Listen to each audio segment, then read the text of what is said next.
Y muy buenas tengan todos ustedes. Bienvenidos a una edición más de Ecos Financieros Podcast. El único programa que semana a semana trae a ustedes las noticias más importantes, más relevantes, aquellas que han resonado, sobre todo, en las personas que vivimos del otro lado de las fronteras, del otro lado de sociedades que se llaman a sí mismos primermundistas.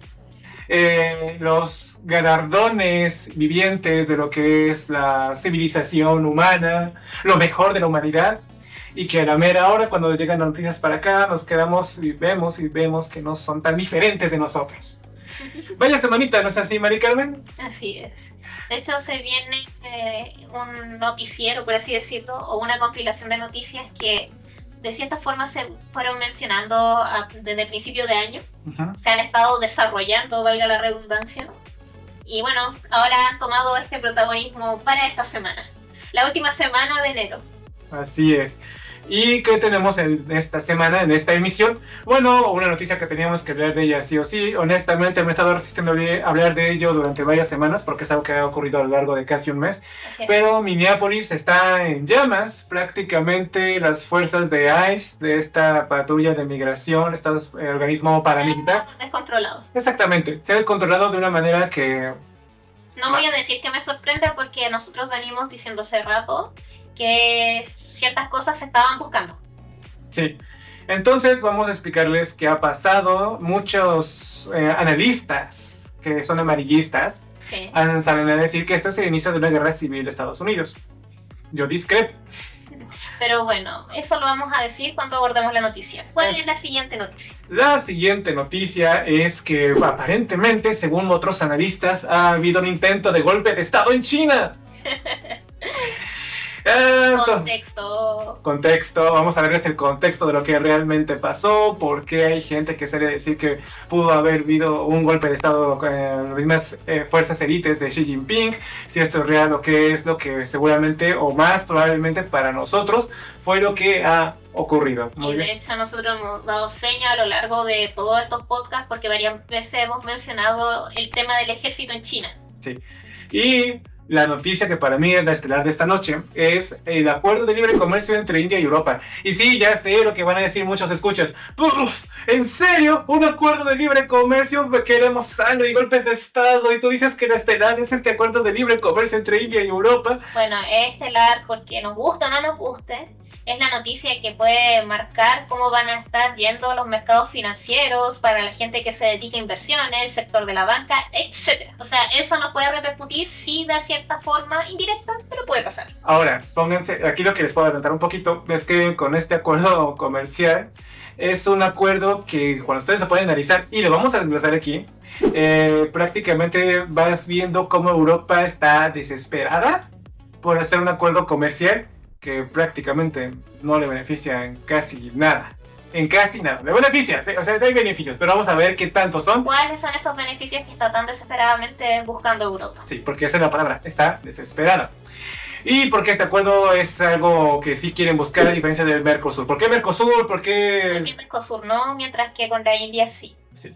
Entonces, si quieren saber esto y más, quédense con nosotros porque abordaremos todo ello y más en...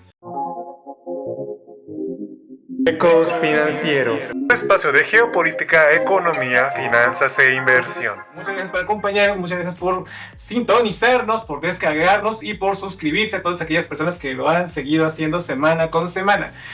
Entonces, sin más dilación, también agradecemos a la gente que nos acompaña semana con semana en los programas en vivo y pues les agradeceríamos mucho que por favor no olviden dejarle su like y que comenten y compartan el video. Muy bien, ahora sí. Comencemos con lo que la gente quiere saber, con lo que la gente quizás ya se aburrió, pero que quiere entender qué ha ocurrido al final. ¿Qué pasa con Estados Unidos? Porque esta noticia no la habíamos traído antes y ahora sí. Miren, a lo largo de casi un mes, las fuerzas de ICE se fueron a sentar en Minneapolis, una de las ciudades santuario en Estados Unidos. ¿Por qué santuario? Porque prácticamente colaboraron lo menos posible con las políticas migratorias de Trump para perseguir a migrantes, ¿vale? Y hay que dar un dato adicional a esto. Tradicionalmente, Estados Unidos siempre ha tenido ciudades santuarios porque Estados Unidos entiende de que gran parte de su capacidad productiva depende de la mano ilegal de migrantes que no están regularizados. Y eso, como les beneficia económicamente, hace la vista gorda. Esto siempre ha sido así y no es desde el gobierno de Donald Trump, siempre ha sido así. ¿qué ha pasado ahora mismo? Que las ciudades santuario han dejado de existir. No y sí, siguen existiendo cuando se trata de lugares que han ganado los republicanos o donde abiertamente hay apoyo por parte de la ciudadanía hacia Trump, pero donde no existen o donde ha habido problemas con estas ciudades santuario ha sido precisamente en aquellos lugares donde el elector no pareciera apoyar tanto a los republicanos Donald Trump. Sí, básicamente suelen ser ciudades que son de índole demócrata, ¿vale? Y a lo largo prácticamente de un mes estuvieron haciendo escalamientos entre protestas por esta operación que ha sido Trump llamada Operación Metro Surge, donde como Minnesota y Minneapolis no colaboraban mucho con Donald Trump, entonces quiso establecer una intensa persecución de migrantes en una de las ciudades que menos migrantes tiene de Estados Unidos, ¿vale? Pero si había... Pero ¿por qué si se supone que justamente ahí donde lo está persiguiendo, prácticamente a comparación de otras ciudades, incluso partidarios de ellos, sí los hay? ¿No debería primero hacer la purga donde están sus electores, que son los que lo eligieron, los votaron para que sacara a los migrantes? Bueno, esto es, desde un punto de vista político, aquí entramos en política, un castigo a aquellas ciudades demócratas para tratar de ejercerles presión y más como problemas de administración para que puedan prácticamente estar doblando las manos y hacer todo lo que pide Trump. Concretamente Trump... Coerción. Sí, concretamente Trump lo que les está exigiendo a esta ciudad de Minnesota son los datos de todos los votantes, Muy sensible. para que se lleve a las fuerzas de ICE de ahí. Eso es lo que quería antes de que las cosas escalaran. Se salieran de las manos. Y todo comenzó, bueno... las cosas empezaron a escalar fuerte, por así decirlo, porque no comenzó. Ya había habido casos donde la gente salía a protestar con sus celulares en mano.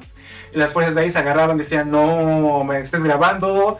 De repente protestaban, les daban insultos y se volteaban las fuerzas de ahí, golpeaban a los manifestantes, los ponían contra el suelo y les echaban gas pimienta en el rostro, ¿vale? Sí, ya había habido varios precedentes, pero ¿qué fue lo que caldeó todo esto? ¿Por qué ahora y no tanto antes? Bueno, empezó a callarse con la desuscripción de una manifestante llamada Rini Nicole Wood, quien estaba gritando a una de las fuerzas de ICE desde su vehículo.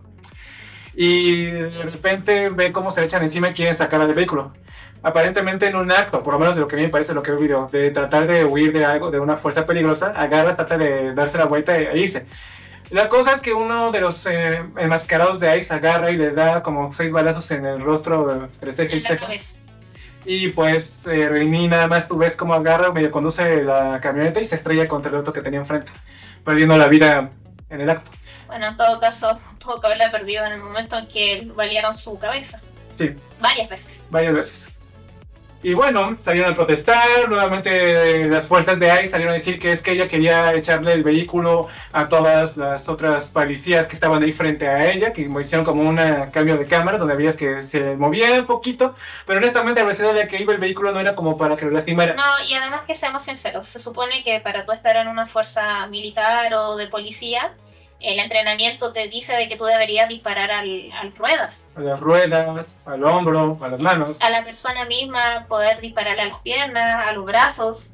En fin, en todo caso algo que tenía que decidir la corte, pero bueno, Rini Nicole Wood ya no puede presentarse en la corte, ¿verdad? Claro, madre de hijos. Madre de hijos, que supuestamente era muy amada en la comunidad, era una persona que todo el mundo catalogaba de una persona decente. Y bueno, el sábado pasado... ya de por sí las cosas estaban calladas, Trump diciendo que era una persona... Casi una terrorista, porque esas son las declaraciones. Resultó que un enfermero, una persona de 37 años llamado Alex Jeffrey Pretty, un enfermero de cuidados intensivos y ciudadano estadounidense de color blanco. También. Sí, también, porque la otra también era blanca, ¿vale? Claro. Resulta que según lo que se ven en las cámaras, estaban las fuerzas de ahí agarrando y acosando a una inmigrante mujer. El enfermero trata de protegerla con su cuerpo y las fuerzas de ahí se le van encima. Se ven las cámaras cómo le quitan primero la pistola, porque ahí puede ser... Sí, porque resulta de que hay que decir una cosa, según la segunda enmienda en la Constitución estadounidense, los ciudadanos tienen derecho a porte de armas. ¿Ya? Obviamente hay una serie de responsabilidades para aquellas personas que portan el arma, y a todo esto no es algo extraño, no tienes que ser un terrorista. Ajá. Para tener un arma de protección o de autocuidado. Es algo de la cultura de los disparos unidos. Disparos unidos. En fin, pero pues una vez que le quitan el arma, se le van como 7 personales enmascarados de ICE encima. Ustedes ven que ya está completamente sometido en el suelo. Y entonces a uno de ellos agarra y se le ocurre sacar y dar 10 disparos por la espalda al enfermero. Y nada más tú ves en el video como todos con las fuerzas de ahí se espantan de lo que se acaba de pasar, todos se echan para atrás encima. Y hay que mencionar otra cosa, si bien nosotros señalamos que se le quitó un arma, o sea, se desarmó, la persona en ningún momento, al tratar de ayudar a esta mujer, amenazó con la pistola. Siempre estuvo con el celular en mano. Siempre con celular en mano y la pistola la tenía en un bolsillo. Entonces, el procedimiento correcto, aquí la policía actuó bien, o sea, le quitó el arma, eso se tiene que hacer, se desarmó la persona, pero ya disparo, acribillar. Sí. Ay, mira, estaba en el suelo, le viene echado gas pimienta pues a esta altura de los ojos. Miren, a lo mejor ustedes van a encontrar muchas noticias porque lamentablemente también la he visto en español, que para mí claramente tienen una línea editorial bastante pro-Trump. Y aquí no quiero decir que nosotros tengamos colores políticos ni pro-Trump, ni pro-Xi Jinping, ni pro-India. Nosotros hablamos a niveles globales. Los invito a que todo lo que nosotros digamos, si es que creen que tenemos algún tipo de parcialidad hacia los hechos que estamos narrando, lo busquen. Si tienen algún tipo de dudas, si ustedes leyeron una noticia por ahí que quizás fue muy amarillista o muy tendenciosa de un sector o de otro. Sí. ¿Ya? Y entonces, de hecho, a raíz de la muerte de este enfermero, salió a defenderse con que uno de sus patrulleros enmascarados perdió un dedo, ¿no? Y que todo esto fue como un acto de defensa. Luego a una secretaria que tiene que Trump, se me fue el nombre, ahorita lo encuentro, salió a decir que este era un terrorista doméstico que quiso, salió Greg Bobino a decir que esta persona quiso hacer una masacre a las fuerzas de ICE, dando el máximo daño posible. Ya, y seamos conscientes de una cosa, o sea, la persona tampoco tenía ese tipo de perfil, o sea, estamos hablando de un hombre ejemplar que pertenecía a la comunidad, que era primero una persona que pertenece al sistema de asistencia de salud. Uh-huh. Ya, o sea, seamos que no necesariamente es la profesión más sanguinaria, ¿ya? Segundo, se sabe dentro de la comunidad que era una persona bastante empática, una persona que era muy agradable.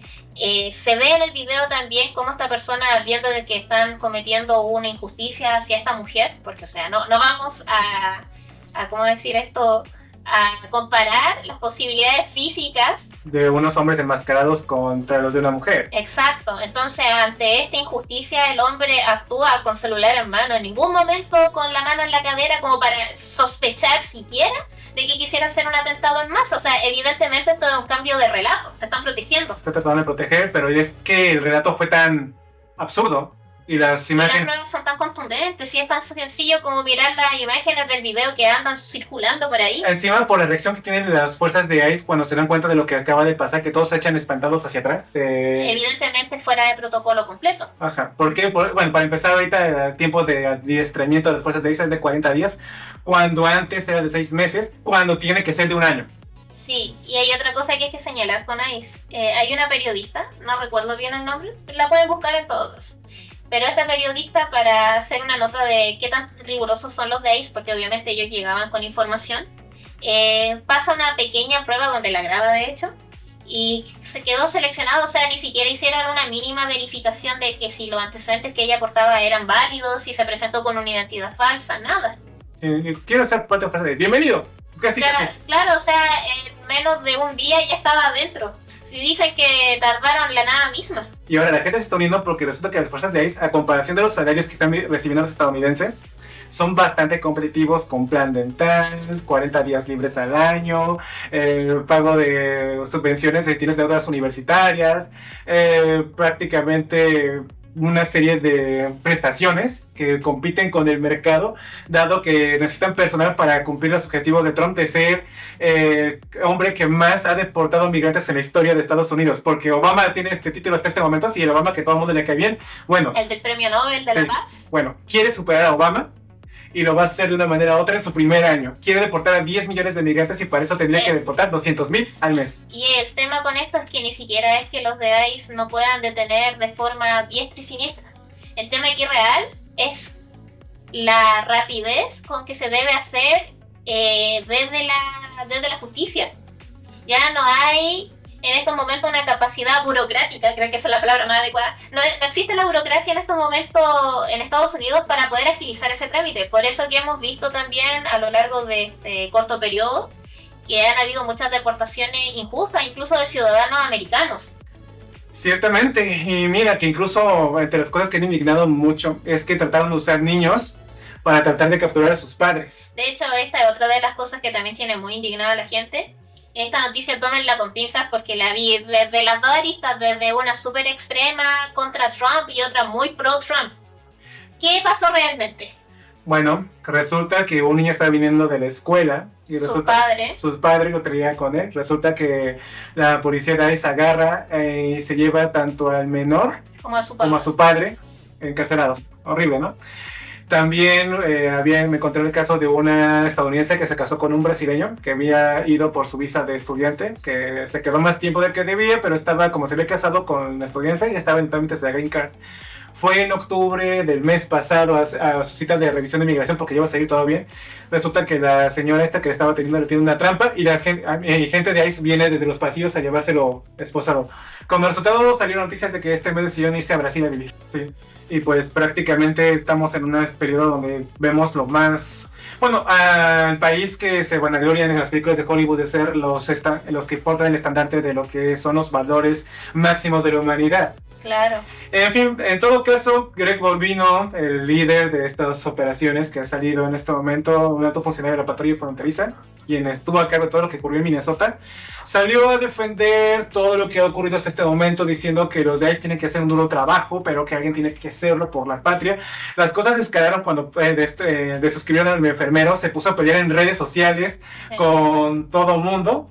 De hecho, hasta el momento de lo fuerte que ha ocurrido, han habido 3 desuscripciones de ciudadanos americanos blancos principalmente, muy fuertes. También hay otro video rondando de un niño latino, que tiene, no me acuerdo si tenía como 5 u 11 años, pero es un niño, un menor.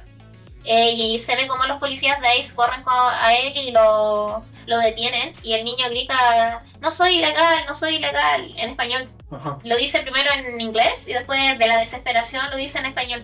Wow. O sea, es real lo que le estamos diciendo. Está circulando un montón de videos donde muestran que los de ICE están tomando de rehenes a los niños, porque estos niños después ellos los toman para precisamente ir a extorsionar a los padres. ¿Y ahora por qué pueden hacer esto? Bueno, porque hace poco tiempo, no más de 2 meses, la Suprema Corte de Justicia desbloqueó una serie de atribuciones que le dio la Casa Blanca a Greg Bovino y a los de ICE para hacer cosas como, por ejemplo, entrar a las casas de las personas sin orden de cateo para sacar a los migrantes y deportarlos, con poderes especiales que violan un montón de...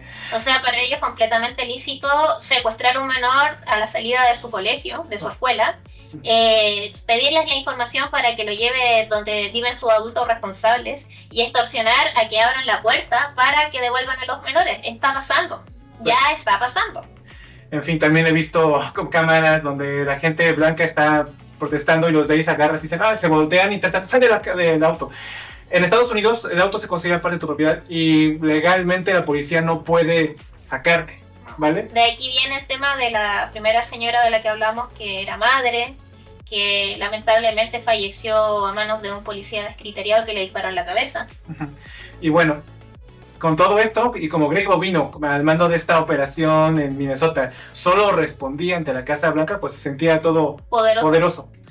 El punto es que como las cosas se indignaron tanto que ni siquiera los propios republicanos aliados de Trump podían respaldar esto, los republicanos que todavía tienen cabeza, ¿vale? Los que están planeando qué van a hacer cuando Trump se vaya del poder. Sí. Porque los que son pro-trumpistas de cabecera que están directamente hablando de Donald Trump están literalmente... cebados, ¿no? Salen a decir cada tontería como que son terroristas domésticos. En fin, al final Greg Bovino fue removido de su puesto. En su lugar se puso al zar de la frontera, Tom Homan.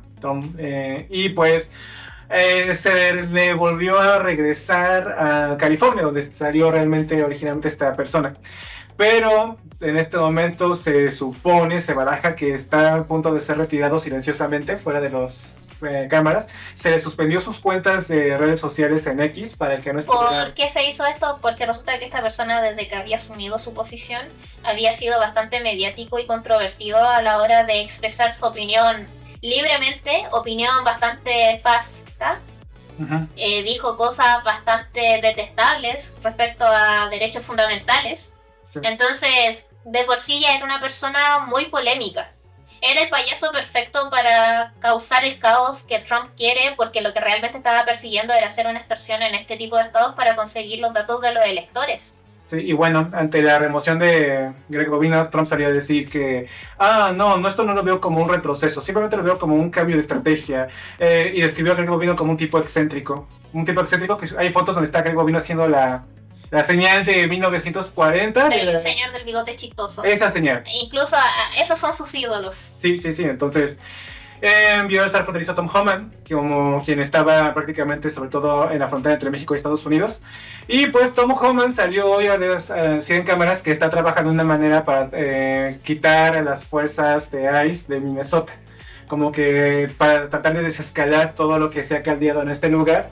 Y dice que en su primer encuentro con el alcalde demócrata, que se llama ¿cuál es su apellido? Es Frey.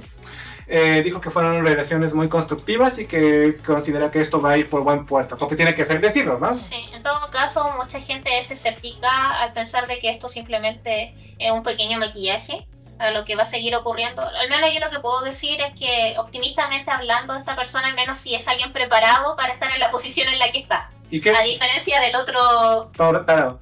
Y ahora, ¿qué pasó con estas personas que se llevaron al señor enfermero, ¿no? ¿Cómo se llamaba? Alex Jeffrey Petro. Bueno, oficialmente están en una baja con licencia, o sea, significa que no pueden estar al frente haciendo deportaciones ni trabajando, pero siguen recibiendo sueldo. Es un tipo de medida que se da, por ejemplo, a los policías en Estados Unidos cuando de repente se está investigando si tuvieron un uso excesivo de la fuerza. Y también, como respecto a esta investigación de este enfermero en particular, se había puesto a una policía del FBI a investigar esto originalmente, pero fue tratada de ser obligada por sus superiores a clasificar el fallecimiento de Alex Pretty como un ataque hacia las fuerzas de ICE. Claro. El tema aquí es que es tan contundente porque la evidencia es clara. No es como que hay una sospecha y se dice que huyó y se dice que tenía un arma y se dice que los apuntó. O sea, está todo grabado. De hecho, el Washington Post hizo un análisis de cuadro por cuadro de en qué momento lo desarman, en qué momento pasan cada cosa. Es terrible la imagen cuando lo ves en el suelo, desprotegido, completamente superado en número por más de 5 personas, hombres adultos. Sí. Mientras que uno de ellos, de forma bastante sádica, porque no puedo describirlo de otra manera, le tira gas pimienta en sus ojos. Y otro por la espalda. O sea, ¿qué necesidad había de...? Y más encima, un disparo por la espalda. 10, no fue bueno. Ojalá. De la acción de disparar. De un disparo. Ajá. En fin, entonces, pues parece que el zar de la frontera va a empezar a desescalar las cosas, porque aunque Trump diga, no voy a desescalar nada, hay gente que llegó a mencionar como que estos están en Minnesota, la gente se está haciendo insurrección, quizás deberían mandar a la Guardia Nacional. Al final fue el propio gobernador Frey el que tuvo que desplegar la Guardia Nacional para proteger a los manifestantes de las fuerzas de ICE. Entonces había una situación, estaban los policías, las fuerzas de ICE y la Guardia Nacional. Están dos fuerzas que son militares prácticamente o de la seguridad pública enfrentadas, unos con manifestantes y otros en contra de los manifestantes. Y ahora, porque vi muchos, ¿cómo decirlo? Analistas, voy a decir analistas, porque por no decir periodistas amarillistas, diciendo que Trump deseaba esto. No es que pretenda defender a Trump, pero yo creo que más que desear esto, Trump hablaba por ser él. Yo creo que se le salió de las manos. Sí, se le salió de las manos. Evidentemente se le salió de las manos. Evidentemente para mí puso a esta persona bastante incapacitada a dirigir todas estas redadas de la forma como se hizo, porque sabía de que era alguien beligerante, conocía muy bien lo loco que es, y creyó que iba a ser una buena idea para que instaurara caos y desesperación en la comunidad. Lo que no esperó, y que de hecho nadie se vio venir, porque dudo mucho que lo hubieran puesto ahí, es que se iban a poner a acribillar a civiles blancos. Ajá, eso es alguna línea que los estadounidenses nunca han podido apoyar. Ya cuando les pega a la gente de piel blanca, y es cuando las cosas han llegado demasiado lejos. Sí, cuando el ciudadano acribillado no es migrante ni viene de descendencia de migrantes de países que ellos... o afrodescendiente. Claro, que ellos menosprecian. Sí. Cuando es así, ya ahí estamos muy mal. Hubiera estado feliz, yo creo, si los acribillados hubiesen seguido siendo los migrantes. Ahora, ¿Cómo crees que va a seguir avanzando esto en Estados Unidos? ¿Lo que vimos en Minnesota se va a repetir en los otros estados santuario o Trump va a tener que moderar su forma de proceder en el Mira, resto? en lo lógico y lo normal, me imagino también siendo asesorado, es que Trump retroceda. Pero recuerden una cosa, estamos ante un señor que dependiendo de cómo durmió la noche anterior y por qué lado de la cama se despertó, hace una cosa o la otra. Ujú. ¿Ya? Entonces, la parte lógica yo te diría, no sabes que esto tendría que desescalar en otros estados. Pero yo no niego de que podría volver a ocurrir, dado que Trump es realmente un prisma. O sea, no sabes de qué color va a ser el día de mañana. A una persona que hace que estas cosas ocurran para sus fines personales. En este caso, personalmente yo lo que veo es tratar de poner de rodillas a los gobiernos demócratas, a los que son estados santuario, y que sirvan como ejemplo para el resto. Todo para obtener, como dije al principio de todo este análisis, los datos de los electores que votan constantemente por los demócratas y no por los republicanos. Sí, porque ¿qué pasa con Estados Unidos? Que su forma de elección es bastante curiosa. Ellos se inscriben en el mismo día, en el mismo momento en que se hacen las votaciones. No es como en otros países que resulta de que ellos ya tienen catastrados todas las personas votantes, que si tú no te presentas a votar tienes multa o tienen cosas que son como contra la ley. Ahí no. Entonces evidentemente ellos necesitan saber quiénes son aquellas personas que votan y que se acercan a votar. Sí. Pero bueno, de momento esperemos que esto ya se escale. Con mis mejores deseos espero que esto ya deje de estar pasando, pero francamente es el año 1 y nos faltan otros 3 de Trump, así que ánimo, gente de Latinoamérica. Suerte con lo votado por allá. Suerte con la votada. Si les gustó este análisis o por lo menos les pareció informativo, porque dudo que a alguien le guste esta clase de noticias, por favor no olvides dejar tu like, comenta y comparte y darle a la campanita de YouTube para que te avise cuando subamos nuevos videos. Ahora, segunda noticia. China purga a su general de mayor rango. ¿Es porque le iban a dar un golpe de estado a Xi Jinping? ¿Qué ocurrió? Miren, prácticamente el general Liu Shenli, que es el líder del Ministerio de Defensa, si no me recuerdo, el jefe del mayor departamento de Estado de China, en el reino militar, fue prácticamente degradado de una forma cortante en una ceremonia en la cual prácticamente se le acusó de pisotear y socavar gravemente el sistema de responsabilidad y que prácticamente es como una degradación muy fuerte que solo Xi Jinping. Y pública, Ajá, porque podría haber sido por detrás de la puerta. Sí, y esta degradación de la cual acusa a esta clase de dirigentes o militares solo se da por 3 razones. 1, Xi Jinping te odia. 2, te agarraron con las manos en las masas en actos de corrupción. 3, eres traidor a la patria y estabas pasando la información a los Estados Unidos. Votan por la opción 1, opción 2, opción 3. Resulta que este general, este máximo general de 70 y tantos años, Era un señor mayor, ¿por qué sí, no se jubiló antes? porque es gran amigo de Xi Jinping. Ah, entonces dudo que Xi Jinping lo odie. Debe Sí. ser la segunda o la tercera. Tenía 75 años, ¿vale? Según el Wall Street Journal, que cita fuentes familiarizadas con una reunión de alto nivel sobre las acusaciones, dijo que el general Shang había sido acusado de filtrar datos técnicos claves sobre las armas nucleares China a Estados Unidos, así como de aceptar sobornos por actos oficiales, incluida la promoción de un oficial a ministro de Defensa. Nuevamente, esto es lo que dice el Wall Street Journal, no es posible verificarlo porque los chinos son muy herméticos. CNN trató de pedir comentarios al Ministerio Chino de Información, pero nunca no hubo nada, ¿vale? Y pues prácticamente, si esto es verdad, pues prácticamente es un acto de traición muy grave porque le está pasando información de programas nucleares, de cómo está la situación armamentística a los Estados Unidos. Según lo que estaban saliendo de otras informaciones, es que fue una brecha de seguridad que prácticamente él era el principal responsable de que se abriera y que se filtró mucha información de carácter sensible para la nación china. Ahora, personalmente, después de escuchar esta información, que estoy siendo muy breve, ¿no? Para ti, ¿cuál fue la opción que es la más probable dado el historial amplio que tiene este general de 75 años, que prácticamente fue amigo de Xi Jinping de muy joven y que estuvo durante años al frente de este ministerio? A ver, primero que todo, Xi Jinping, dentro de los análisis que le he visto de la prensa internacional,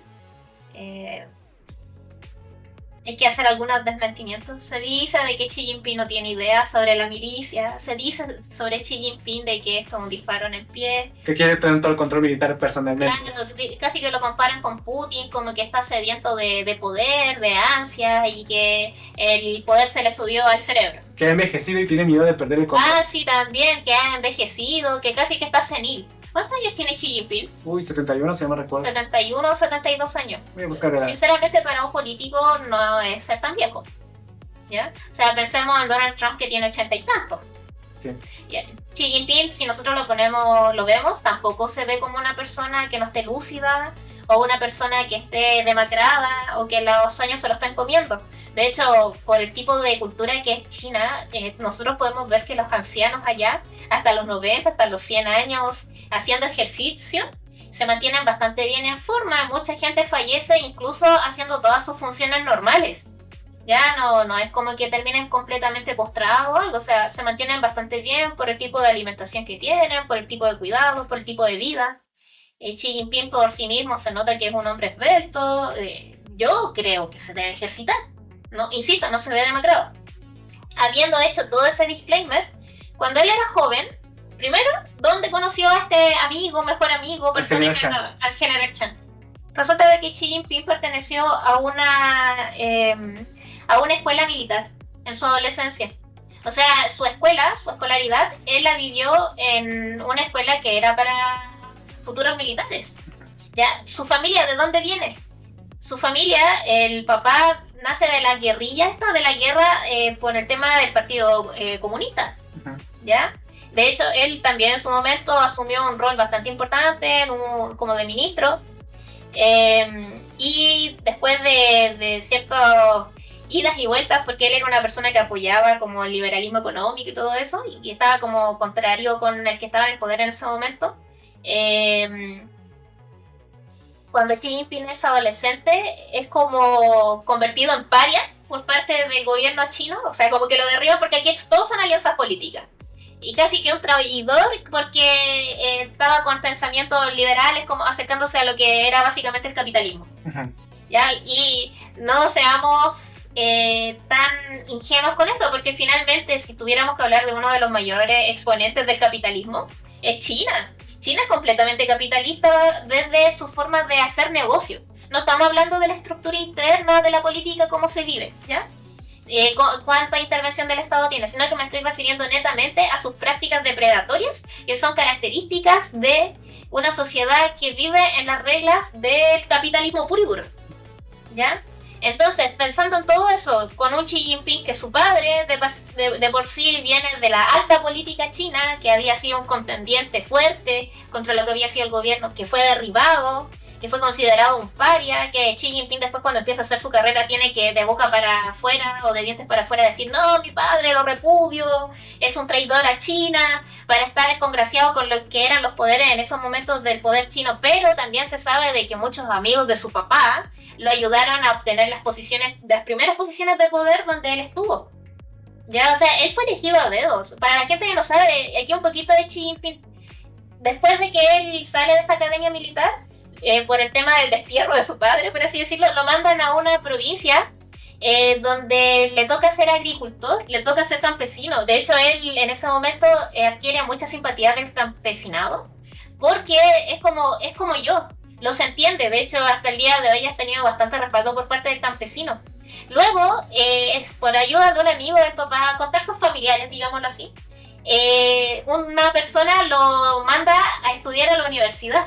De la universidad él sale, se recibe e inmediatamente a otro contacto, a otro amigo que estaba metido en la política, empieza a ser como su mano derecha, su secretario. Empieza a escalar a través de una serie de contactos que va haciendo a lo largo de su crecimiento político, gracias a unos contactos que tuvo primero con su padre, que luego repudia, y después va construyendo su carrera en el partido político chino hasta que va escalando al nivel que tiene actualmente como presidente de China, ¿no? Exactamente. De hecho, el punto más complejo que tiene Xi Jinping es precisamente cuando tiene que meterse como una comisión del partido chino, donde en ese tiempo en China había un repudio y un odio bastante fuerte de la ciudadanía china hacia los príncipes. De hecho, Xi Jinping en su primera etapa, por así decirlo, como incursionando en la política y ya ocupando cargos importantes, era llamado príncipe, porque estaba lleno de príncipes chinos. Pero él fue bastante bien cuidado e incluso aunque quedó último en la posición, entró a este comité, a esta comisión. Y eso fue lo que le hizo el camino llano hasta llegar a donde está en la actualidad. Por eso él siempre ha tenido una cercanía bastante fuerte con el ejército chino. ¿Ya? Entonces aquella gente que ustedes escuchan decir, ay, Xi Jinping no tiene idea, Xi Jinping el ejército no le responde, Xi Jinping completamente, no, lo que les estoy diciendo, porque son nexos políticos que se van dando de a poquitito. ¿Ustedes de dónde creen que conoció a su gran amigo que en estos momentos está repudiando? De la juventud. De la juventud. ¿Y ustedes creen que solamente es el único militar que conoce? No. Evidentemente no, así que no nos hagamos los tontos. Además, en el año 2012, si no me equivoco, puedo estar equivocada, pero creo que era 2012, él asume más encima como la persona que estaba a cargo del... ¿cómo se llama este cargo? Como del Ministerio de las Fuerzas Armadas, ¿te acuerdas? De defensa. De defensa, sí. Resulta que más encima, y todavía lo ocupa hasta el día de hoy, no me acuerdo si así se llama el cargo propiamente, pero tiene que ver precisamente con la dirección y el manejo de todo lo que es las Fuerzas Armadas. Y hasta el día de hoy lo ocupa. Ya, entonces, ya incluso antes de subir como presidente de China, ya había ocupado ese puesto porque tenía esa cercanía. O sea, tiene gente dentro del ejército que sí lo reconoce. Con tu pregunta, y habiendo hecho todo este resumen largo pero importante para los antecedentes, ¿ya? ¿Qué pasa con Xi Jinping en estos momentos? ¿Qué pasa con cómo se desenvuelve su política y su milicia, básicamente? A lo largo de todo este año, cuando hablamos de China, siempre les mencionamos que el ejército chino ha sido descubierto en varias ocasiones, bastante corrupto. Una de las corrupciones más fuertes que se mandaron en este último tiempo fue hacer unos desvíos de dinero, unos desfalcos, básicamente, para producir unos armamentos, o sea, unas armas. Sí, que no funcionaban. Que no funcionaban. Y resulta que era importante, porque no solamente se trata del arma que ellos tienen ahí como, oye, se decreta una guerra o tenemos que intervenir, van a utilizar esas armas. Sino que también China, hace rato, junto con Corea, por ejemplo, se está queriendo meter en la producción armamentística. O sea, Estados Unidos hace el negocio de la guerra, pero créanme que hay un montón de otras personas, o sea, de otros poderes, otros países que también les gustaría meterse en ese mercado bastante lucrativo. Ajá. China es uno de ellos. ¿Ustedes creen que es muy bonito para el líder de la nación china de repente decir, jaja, ¿qué sabes? Somos el hazme reír, porque resulta de que se robaron las platas con los que se hacían los materiales de nuestras armas que mostramos tan bonitamente en ese tremendo y hermoso desfile militar de despliegue, y resulta que son de papel? No sirven, están ahí de adorno, jaja. Solo son para mostrar, no para usar. De hecho, yo recuerdo cuando salió esto, se destapó a la luz.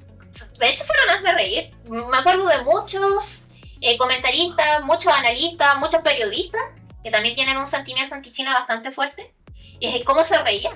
Sí.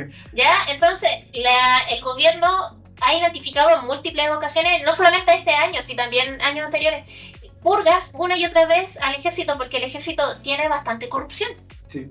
Entonces, prácticamente para muchos analistas que estuvieron viendo toda la situación alrededor de todo esto, sobre todo los egocéntricos, he visto que ven a Xi Jinping como otro dictador latinoamericano. Claro. Alguien que es un Maduro cualquiera que se volvió loco de poder, que quiere centralizar todas las decisiones de las Fuerzas Es un Armadas. tipo muy inteligente que desde su adolescencia se empezó a preparar. Sí. Afirmando que Xi Jinping necesita diversificar sus labores y que al centralizar todo esto se muestra como una persona sedienta de poder a nivel del hombre de bigote chistoso, Vladimir Putin.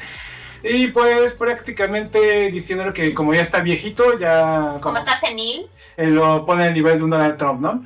Entonces, esa es una, ¿no? Otras personas dicen que la razón por la que hizo todo esto es porque Xi Jinping vio que el general Shang trató de hacer como que lobbies internos para que en las próximas elecciones de sucesión, que van a ser hasta 2033, él pudiera hacer como que un lobby político con lo cual el Partido Comunista para que pueda ser elegido él mismo. Y pues esto supuestamente dicen que como Xi Jinping temía por ser contravenido, pues él quiso sacarlo del medio. También supuestamente otros analistas dicen no, que seguramente lo que pasó es que como los dos ya son viejos y tercos, seguramente discutieron a un nivel tan profundo que Xi Jinping en respuesta quiso cortar de manera, ¿cómo decirlo?, contundente en un acto muy pasional, cuando Xi Jinping no es pasional. O sea, Xi Jinping es muchas cosas, pero no es una persona apasionada. No, es un tipo que da miedo, es un tipo muy medido, muy calculador. De hecho, nosotros que nos dedicamos a la geopolítica y nos toca ver precisamente la actitud de los líderes, cómo se comportan, su personalidad, sinceramente a mí me cuesta bastante leer a Xi Jinping. Lo reconozco y soy súper honesta respecto a esto. A diferencia de Donald Trump y de otros políticos, donde digo, no, esto es así porque esta persona se mueve de esta forma, su carácter psicológico es de esta manera, y normalmente acierto por ese tipo de razones porque los tenemos bien medidos en su perfil psicológico. Con Xi Jinping no me pasa eso. Xi Jinping es una persona que es bastante nebuloso de ver. Sí, entonces hagamos probabilidades. Imaginemos la reacción pasional dado o por el miedo de que perder el control del poder y que quiere tenerlo, o porque tuvo una discusión tan fuerte con el general Shang que pasionalmente decidió cortarlo de una vez para demostrar quién mandaba, ¿no? Para una posibilidad sí, yo por el tipo de persona que es Xi Jinping, yo como mucho le doy una probabilidad que haya ocurrido como de 5%. Los seres humanos siempre nos sorprenden, ¿ya? Así que no creo que la probabilidad sea de cero de que alguien se salga tanto de sus casillas que actúe en un arrebato. Pero con Xi Jinping, que es un político, es un animal político, es que no es un político, es un animal político, que precisamente ellos trabajan durante toda su vida para que esos tipos de pasiones no salgan a flote. Sí, la otra, que el general Shang haya sido un traidor a la patria. Esa podría ser más probable, pero si eso ha ocurrido, entonces significaría que el gobierno de Estados Unidos ha hecho una pega de inteligencia tan buena, claro, que consiguió sobornar al máximo general. Más arriba. Al máximo general. Y no solamente al máximo general, una persona que es muy cercana a Xi Jinping, amigo personal. Sí, si llegó tan arriba que Estados Unidos lo ha hecho todo perfecto. Me cuesta ver esta posibilidad porque estamos en un Estados Unidos muy beligerante, y si realmente fuera así, probablemente Trump en sus bocazas que ya se habría salido a decir China no es una amenaza, China no es una amenaza. Sí, de hecho eso me pasa que para que eso sea realmente así, si es que nace del gobierno de Donald Trump, él ya estaría sacando pecho por esto y no hemos visto nada al respecto, entonces sí, pareciera que no nace al menos del mundo estadounidense Trump. Sí.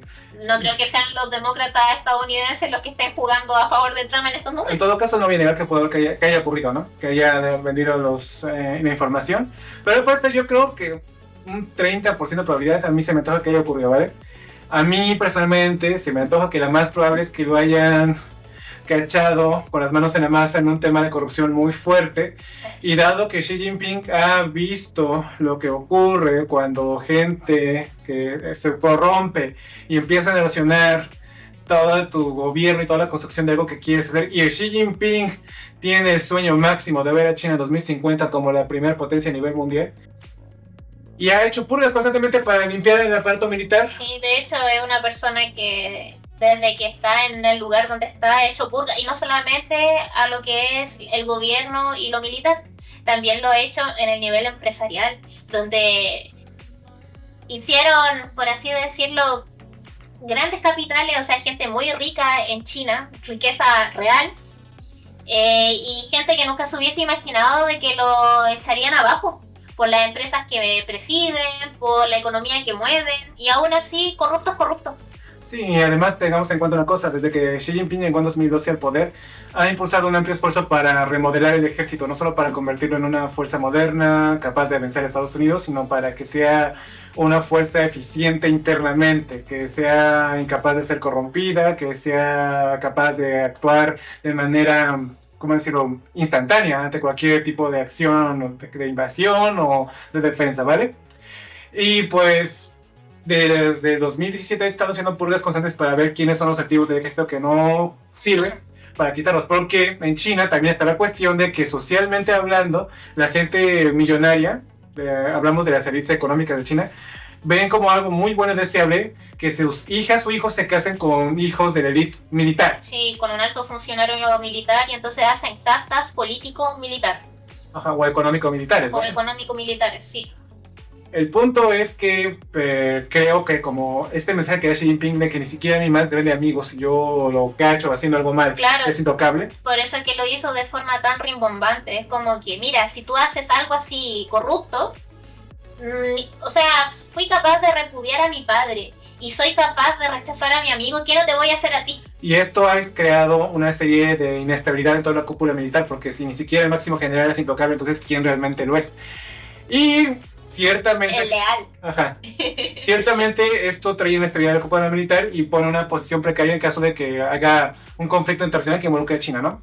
Sí, en estos momentos en todo caso es bastante sensible. Entiendo por qué desde China no han lanzado ningún comunicado ni han expresado absolutamente nada. O sea, interno, la ropa sucia se lava en casa. Porque sí están en una situación sensible. En estos momentos se puede decir que todo el peso está recayendo en Xi Jinping. Y seamos sinceros, es necesario delegar. Pero es necesario delegar no por el tema de que, sé de sangre o, soy un gran dictador. Sí, encima que Xi Jinping seguramente va a tratar de buscar algún reemplazo. No veo muy difícil que Xi Jinping quiera asumir el rol que tenía en general. No se puede, no es humanamente posible. Y no es eficiente. No. Sí, hay algo que ha mostrado Xi Jinping desde que asumió es la eficiencia. Para él la eficiencia es de lo más importante. ¿Y esto qué implica todo esto? Bueno, por ejemplo, que no veremos una invasión china de Taiwán en este año. No se va a ver una invasión china en Taiwán en 2025. Así que los taiwaneses respirarán tranquilos, sabiendo que solamente van a seguir siendo asediados políticamente con alguno que otro ejercicio militar, pero una invasión como tal, no, hasta por lo menos que Xi Jinping cubra este puesto que quedó vacío. Entonces, nuevamente ha salido el general Zhang Youxia. Y también, junto con él, salió Liu Shenli, quien prácticamente solía ser el jefe del Estado Mayor del Departamento del Estado. Conjunto de la comisión. Entonces, esos dos fueron los que salieron. No se dio grandes explicaciones. Cuando Xi Jinping hace la purga es 30 segundos, se te acusa de esto largo. Sin hacer ritmo mate, porque está todo el Partido Comunista viendo. Pero es importante, al punto. Es y no muy más. al hueso. Y bueno, prácticamente esto muestra una señal de fuerza y poder a todo el Partido Comunista Chino diciendo yo tengo las máximas reglas de control y más vale que se porte. Y sé lo que están haciendo. Ajá. Entonces, para mí no hay intocables. En fin, todo esto que está pasando con China, no hay un golpe de estado, no hay, personalmente para mí, un acto de traición, es más como... Tampoco creemos que se trate de las muestras de un señor senil de 72 años que quiere convertirse en un Putin 2.0. Son maniobras de política interna pura y dura, en mi entender, ¿ok? Sí. Nuestro entender. Si les gustó este análisis, por favor no olviden dejar su like, comenten y compartan y darle a la campanita de YouTube para que les avise cuando subamos nuevos videos. Ahora, tercer noticia. Resulta que la Unión Europea últimamente está muy feliz porque está anunciando con bombo y platillo que han firmado un acuerdo de libre comercio con un socio comercial con la cuarta potencia a nivel mundial, la India, y que con este mercado de 2.000 millones de personas, las fábricas europeas, los comercios europeos van a ganar como no pueden ganar con el Mercosur, porque el Mercosur es así como que un mercado chiquito y malvado, pero el mercado con la India es el mercado, es el acuerdo que la Unión Europea estaba esperando. ¡Viva la India! ¡Viva la ¡Abajo India! el Mercosur! Y encima la gente, los analistas, los noticieros eurocéntricos, llámese Francia 24, llámese El País, he estado viendo que dicen que esto es como le estamos ganando a la India, que lo necesitaba la India, porque la India enfrentaba aranceles desde el 27 de agosto del 50% con Donald Trump y que estaba desesperado por tratar de sacar sus mercancías. Miremos el lado positivo, es que están siendo optimistas. Necesitan darle una victoria de relato a la ciudadanía y por eso que son tan lindos al momento de hablar sobre el acuerdo comercial con la India. Sí, y encima los datos que dan para decir que este acuerdo es increíble es que la India, aunque no lo crean, ponía aranceles muy elevados a la Unión Europea, al punto de que era inviable para cualquier empresa europea de cualquier tipo de sector económico, ya sea agricultura, ganadería, industrias o sector servicios, meterse a la India. Era imposible, aranceles de más del 100% en algunos casos, ¿no? 100 y tantos %. Pero la India eliminará o reducirá aranceles sobre el 96.6% de las exportaciones de los bienes de la Unión Europea. Pues bueno, aquí está el truco. ¿Qué pasó realmente? A ver, explícanos el número. Porque al parecer no es tan así como nos lo cuentan por allá. Miren, imagínense que, miren esta casa, ¿no? Por ejemplo, aquí hay sillas, aquí hay sillones, aquí hay un micrófono, poltronas, unas cortinas, ropa, ¿no? Imagínense que somos un país y que estamos produciendo todo esto, ¿no? Producimos todo esto que ven aquí. Pero el producto que yo más comercio son computadoras. Entonces, no importa que le quiten los aranceles a la ropa, a las cortinas, a las poltronas. Si los aranceles siguen estos con las computadoras, que es lo que tú más me compras o que ustedes me compran, pues no importa. Por mucho que sean un 90 y tantos % de baja de arancel. Sí. Entonces, una vez que hemos tenido esta explicación, Vamos a ver cuáles son las aranceles que la India ha reducido y en qué monto a la maquinaria europea. Y en qué condiciones, ¿no? Una de las cosas que hace la Unión Europea es decir, vamos a poder colocar nuestra maquinaria, aeronaves, productos químicos y farmacéuticos en la India. Bueno, la India dice sí, pero para la maquinaria y material eléctrico van a ser aranceles del 44%. O sea, espérame. Estados Unidos le puso a muchos, como Brasil, en su momento, y al parecer con la India continúa así, con un arancel del 50%. Ajá. Y ellos se alegran porque les bajan un arancel al casi 50%. Sí. ¡Wow! ¡Qué gran acuerdo! ¿Continúa? En aeronaves y naves espaciales. Los aranceles van a ser del 11%. Eso. Sí, eso es un logro real. En productos químicos. India es un gran productor de productos químicos. Aranceles de 22%. Sí, ya te lo paso. Farmacéuticos. India produce muchas medicinas, al punto que Estados Unidos es lo que más le compra a la India. Sí, es un gran mercado de medicina. 11%. Ya, sí. O sea, no, son mira, es que el 11% para un país que se dedica a producir medicinas es... Sí, se entiende. Es como decir, tú no vas a entrar ni por si acaso, porque yo produzco la misma medicina que tú y más barata. Automóviles. Para la Volkswagen, para Ferrari. La India reducirá los aranceles del 110% Wow. al 10%, con cuotas específicas. Por ejemplo, sí, pero los primeros 100 y 160,000 automóviles que metas a mi país, el resto suben al 100%. O sea, que tienen un número chiquitito de lo que pueden mantener, ni siquiera Sí. ganar. Ahora sí que los primeros 160,000 automóviles que vengan vienen con el 10% de aranceles. Mira, que somos generosos. Vinos y bebidas alcohólicas, esto le va a encantar a Francia. Los aranceles bajan del 150% al 20 o 30% en vino, 40% para licores espirituosos, sea lo que eso signifique, disculpen, pero yo no bebo. Y 50% para cerveza. Los alemanes estarán encantados con esto. Bueno,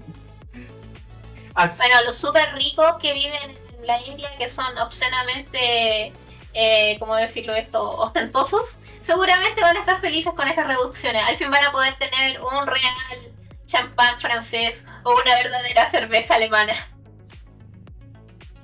En lo que sí gana, que te puede decir con una reducción real, es el aceite de oliva. Sus aranceles eran del 45% y ahora pasan al 0%. ¿Por qué? Pues porque India no los produce, así que venga aceite de oliva está bien, pasa bien por España. Y bueno, España un punto, el resto cero.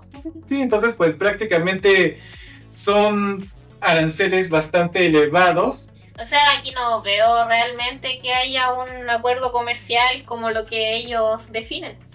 ¿Libre comercio aquí? O sea, les pusieron aranceles elevadísimos en muchos casos. Pero y lo que apuesta la Unión Europea es que, como es un mercado de 2.000 millones de personas, a comparación del Mercosur que eran de 30 billones, trillones no, millones. Mucho más chiquita en comparación. Pues prácticamente la cantidad, por cantidad, es iban a comprar más que lo que podía comprar Mercosur. Sí, pero aquí la verdadera pregunta es, en la India, que por cierto, para la gente que no sabe, es uno de los países más desiguales del planeta.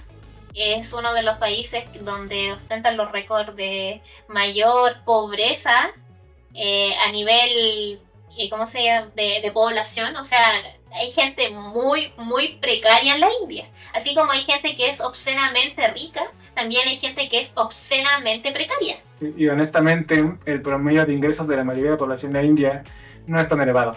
Al punto que, por ejemplo, hay una anécdota de una empresa china que entró a la India, al mercado, a ofrecer préstamos, ¿vale? Préstamos. Sí. Y resulta que los modos operandi de los chinos en China, de esta empresa que hacía prácticas nefastas, es que agarrábamos, te dábamos préstamos, pero te pedíamos tus datos telemétricos, que me dieras el número de tu mamá, y si no me pagabas iba a molestar a tu mamá para que me pagaras y demás, ¿no? Trataron de hacer eso en la India, pero resultó que los indios se salieron con la suya, se volvieron más pillos, agarraban, traían el préstamo, cancelaban la cuenta, te llevaban el teléfono, porque resulta que también producen teléfonos, y le daban el teléfono a mamá, sí, y iban a la casa de la mamá y decían, pues a mí qué, hágale como pueda. No es vinculante. Y cuando iban a demandar la justicia de la India, decían, uy, amigo, pues está muy complicado. Y nuestro sistema, como usted ve, no es tan digital como usted cree. Y eso que ya tiene buenos servicios inteligentes. Pero también son muy desiguales, insisto. Y la burocracia, como es tan torpe, porque es mucha población, pues era... Y no podías demandarlos, no podías cobrarles. No había manera de hacer un seguimiento real. Perdieron millones y al final tuvieron que salir del mercado indio, ¿vale? Claro, allá en la India los conocen como aquellas personas que nos venían a regalar cosas gratis. Sí. Y esta clase de... Qué buenos tiempos, que vuelvan los chinos. Y esta clase de cosas es que tenerlas en cuenta porque, bueno, la India espera introducir sus servicios de tipo de empresas de servicios, como financieros, como de software, para tratar de entrar al mercado europeo. Y como también son uno de los grandes productores de manufactura, por ejemplo, les hacen los Apples los iPhones a Apple, Sí. pues pareciera que Narendra Modi está tratando de agarrar y apostar a que traigan sus cosas, me robo su tecnología, la duplico. Pareciera que sí, porque ustedes creen que los chinos son los únicos que son buenos copiadores, pues los indios son muy buenos copiadores e innovadores. A diferencia de los chinos, que no son tan reconocidos por la innovación, los indios son unos genios, literalmente unos genios. Sí. Y miren, estos acuerdos se dice la Unión Europea que honestamente va a beneficiar más a las partes centrales. Alemania, Países Bajos, Polonia, Occidental. Son los que son muy industriales, que producen maquinaria, ¿vale? Y que va a perder la periferia. Onda España, Francia, y el sur de Italia, todo lo que viene a ser el agricultor, ¿vale? Sí, ¿por qué? Lo que pasa es que Ramodi se ha caracterizado por cuidar mucho su sector de campesino, el agro. Ajá. De hecho, tiene esos aranceles tan enormes con Estados Unidos porque no quiso doblegarse a Trump y que metieran su agro en suelo indio para que le hicieran dumping y de esa forma su campesino tuviese problemas. Ahora, este acuerdo les gusta más a los europeos, a la Unión Europea más que el de Mercosur, porque si bien la India es un productor agro y no les están dejando entrar, por ejemplo, en el mercado de los lácteos, Modi ha sido muy serio, muy duro en que mi mercado de los lácteos ustedes no se meten. Aún así, como que el agro que producen no es competitivo directo del europeo, son complementarios, ¿vale? Entonces por eso los productores europeos no tienen tanto problema con lo que sale de la India. No así con el Mercosur, porque si producen papas en Francia, también las producen en Brasil, Argentina, Uruguay y Paraguay. Si se produce tomate en Europa, también se produce en el Mercosur. Entonces, prácticamente son antagónicos los sectores agroindustriales y pues por eso no lo quieren, pero no pasa tan así con ella, que sí hay elementos muy puntuales, pero no tanto. El problema es que yo veo con este acuerdo, aparte de que los indios, su base promedio de adquisición no es tan grande, pero ellos dicen, no, vamos a colocar nuestra industria y nuestras maquinarias, es que la Unión Europea de lo que más le compra a la India es maquinaria y material eléctrico, incluidos dispositivos de grabación de sonido y televisión con importaciones de valor de 13.400 millones de euros. Y van a decir, bueno, ok, equipos de grabación y sonido y de televisión, o sea, no son cosas tan sofisticadas como una maquinaria que perfore, o un barco, no sé, algo así tan... ostentoso. Y yo veo esto y es como que... Ay, qué inocente. O sea, es una cuestión de tiempo. Si todas las culturas asiáticas tienen algo relativamente en común, es que estudian muy bien al occidental que les trae las cosas, sí, para ver cómo lo pueden quitar. Sobre todo los que vienen siendo Japón, Corea, China y por supuesto la India. La India no es una excepción. Que la India sea más desordenado no significa que sea menos asiático. De hecho, es interesante ver esto porque el gran peso y el gran problema que probablemente se enfrenten a futuro la gente de Europa va a ser la propia idiosincrasia del indio.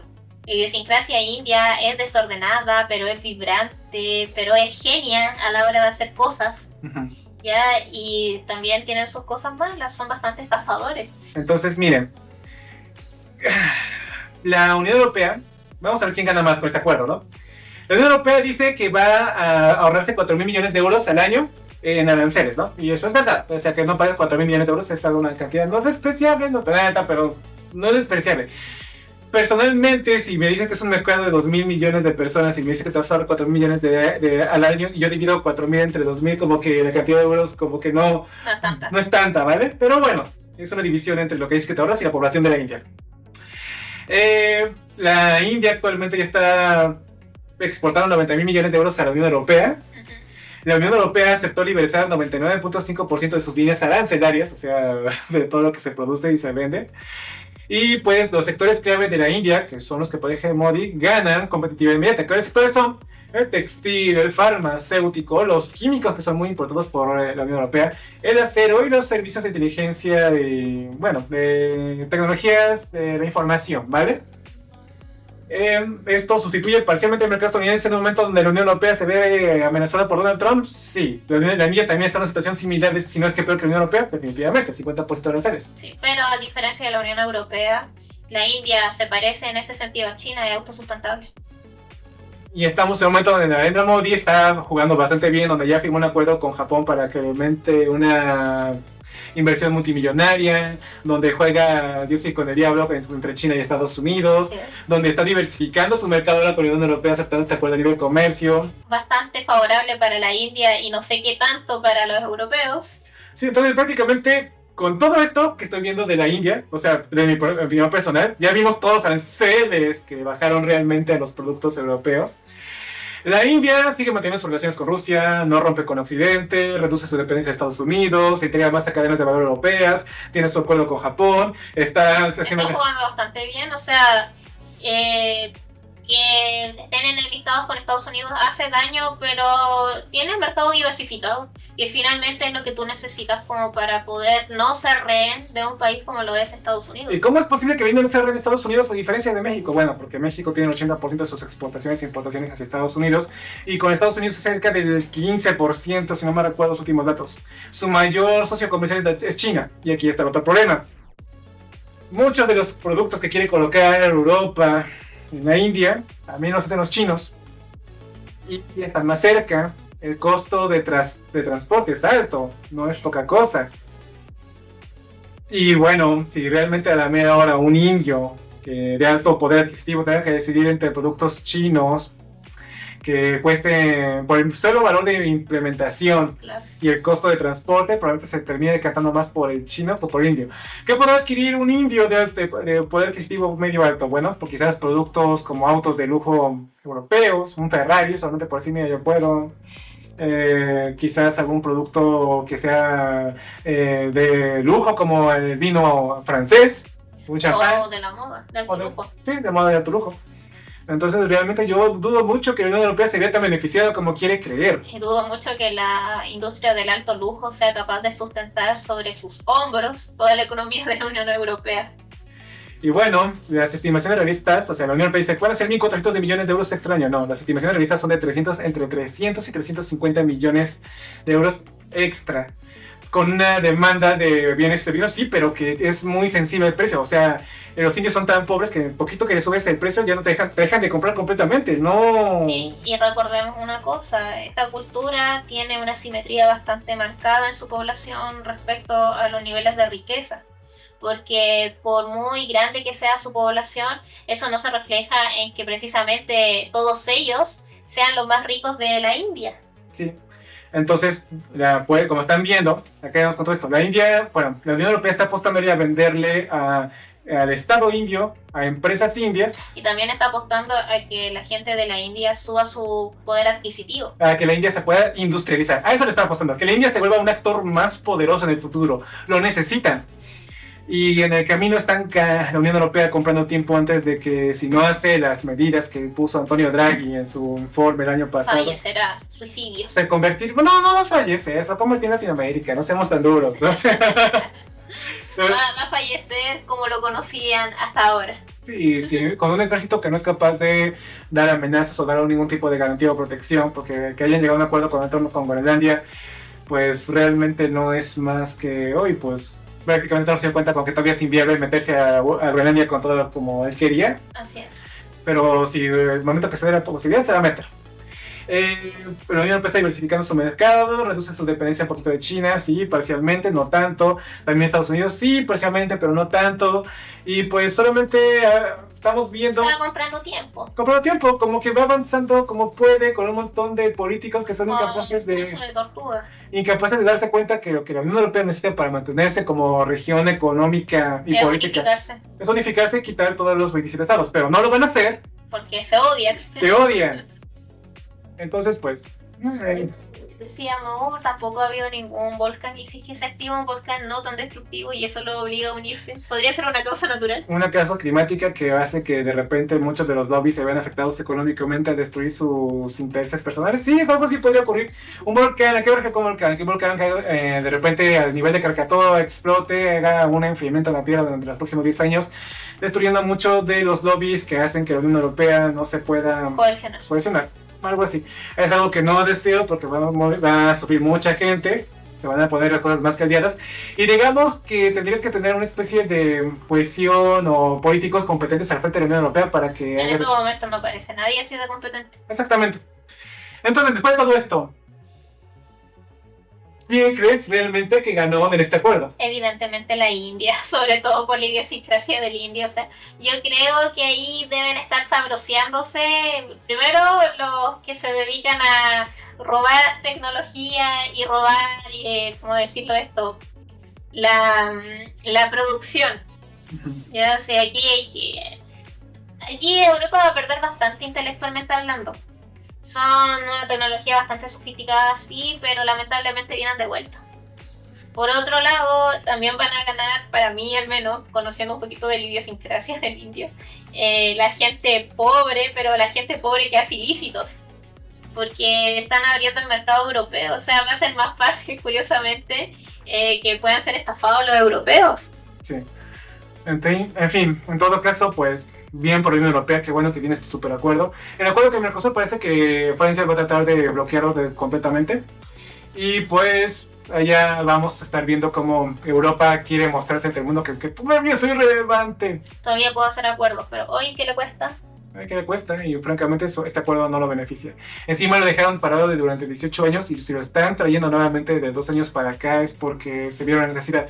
Y todo a raíz de una mala política energética, que fue agarrar y quitar todas sus plantas de energía nuclear, que cuando viene la guerra de Rusia y Ucrania, las sanciones que ponen los rusos es cortarle el suministro de gas ruso barato.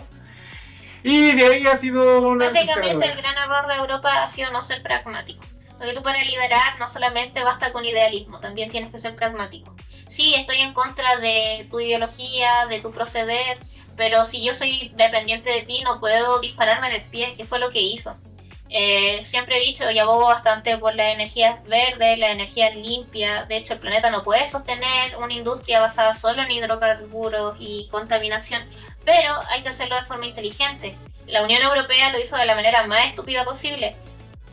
Históricamente hablando, ha sido enemigo de los rusos y sin embargo ahí estaban de rehén con los rusos como su principal persona que les suministraba la energía. Además, querían las energías más limpias, pero no tenían la tecnología, o sea, todavía no tenían ni siquiera implementadas las plantas funcionales, porque habían, pero no eran tan eficientes, de energía eólica, de energía hídrica, de energía solar. Y no contentos con todo eso, empiezan a cerrar en masa. Ejemplo, España es un buen ejemplo de esto.